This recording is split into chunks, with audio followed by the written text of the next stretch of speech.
This is Father Andrew Ritchie, and you're listening to Catholic Inspiration, a podcast from my website at studyprayserve.com. These homilies, presentations, and retreats form part of my ministry as a Catholic priest for the Diocese of Superior. And now I invite you to open your hearts to some Catholic inspiration. Today is Saturday of the 10th week of the year. Our Gospel reading is Matthew chapter 5, verses 33 to 37. Jesus said to his disciples, "You have heard that it was said to your ancestors, 'Do not take a false oath, but make good to the Lord all that you vow.' But I say to you, do not swear at all, not by heaven, for it is God's throne, nor by the earth, for it is his footstool, nor by Jerusalem, for it is the city of the great King. Do not swear by your head, for you cannot make a single hair white or black. Let your yes mean yes, and your no mean no. Anything more is from the evil one." Well, what is this all about? This notion about don't making a vow, don't swearing, don't making an oath. There are times when we can get locked into vows and oaths that can get twisted. Now think about this, friends. There are very few times where we make a solemn oath or vow. Those of you who are married, when you stood before the altar and you said your marriage vows, "I take you to be my spouse. I promise to be true to you in good times and in bad, in sickness and in health. I will love you and honor you all the days of my life." That's a wedding vow. That's pretty solemn. But get this, the language is very simple. 3 sentences, no fancy words. Take you to be my spouse, promise to be true to you in good times and bad, love you and honor you all the days of my life. The hard part isn't in the words or what they mean, it's in doing that every day and carrying it out. And by the way, that's an acceptable vow.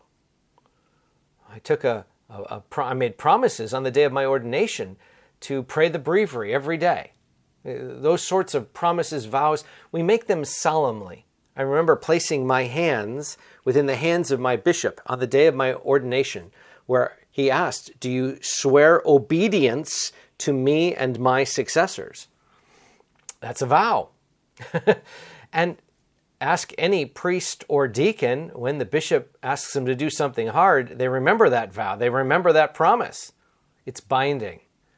It's something that has tremendous power, not to be treated lightly. Well, if this is the way vows, oaths are understood, if we make a rash vow, I swear that I will, and then I say I'm going to do something. If we try to carry some of those vows out, especially if they weren't made with a full awareness of what it would entail, if we didn't understand that this was even the kind of vow that should be made at all, sometimes we can enter into very precarious statements, and then people will throw them back at us. You said, and yeah, we did, but we didn't say it with the full awareness of what was going to take place, and we had no business to say it in the first place. It was a rash, unthinking vow. Vows will bind us. Our words have power. And people can remind us of that. And so Jesus here says, don't swear at all by heaven or earth or Jerusalem or by your own head. Don't do that. Say yes, say no. Give people clarity. Give people certainty where you are. But oaths that are binding over time can be problematic. And rash oaths over time can be disastrous. Think about the times you've said yes or no to someone. Think about the times when you've made a vow, for those of you married. Think about the times when we've made a promise, a solemn, grave promise. We strive then to spend our time and effort to carry it out, make it happen. But now let's make this oath to God. Lord, I follow you.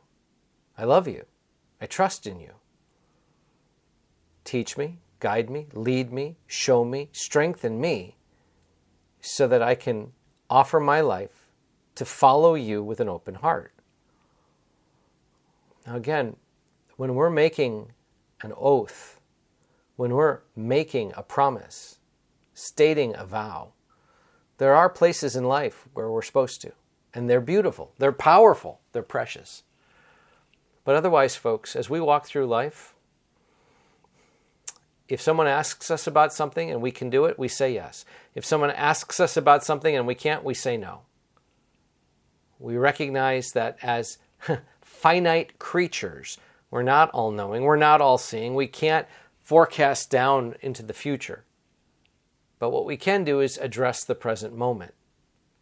And if there's anything in this present moment that's on your heart, anything in this present moment that needs to be attended to, needs at least an answer, pray about it, ask the Lord for guidance, and then in keeping with the teaching of Jesus, let your yes mean yes, and your no mean no. God bless you all. This is Father Andrew, and I hope this podcast inspires your faith. Now, if you found it helpful, please share it with a friend. And you can help me by leaving a rating and a review. I keep all my listeners in my daily prayers, and I ask for your prayers in return. God bless you, my friends.